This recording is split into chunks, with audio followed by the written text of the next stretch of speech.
市一间旧柜的公司，董事长洪阿某出面来指控，讲伊开200多万买一台特斯拉，结果突然间爆冲，车拢害去。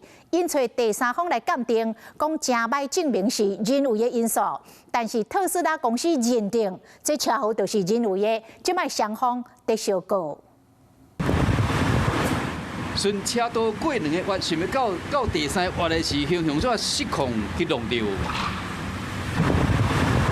为边的镜头各看一摆，这台车伫转弯的时，边的空间了尽量煞无门奇妙失控。这边车头钣金猫落去，骨落伫涂骹，安全气囊拢有崩开，这个女驾驶甲因先生拢受伤。 车顶这对翁仔某，这个先生是上柜公司的董事长，今年才得到国家品质奖、职业的经营奖、行政院长亲身颁奖的。因伫2年前开248万买特斯拉顶规车，较无半年时间就雄去弄着壁。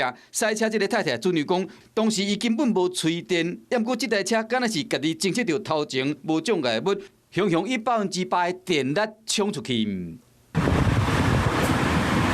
记者实际到现场去看，车道算真宽，无算暗。不过特斯拉摕行车电脑的电门记录，主张伫车祸发生前的0.5秒内，系统感应到驾驶有吹电门。律师讲出100%的电力，才会致使车祸。修理费用报价讲要101万。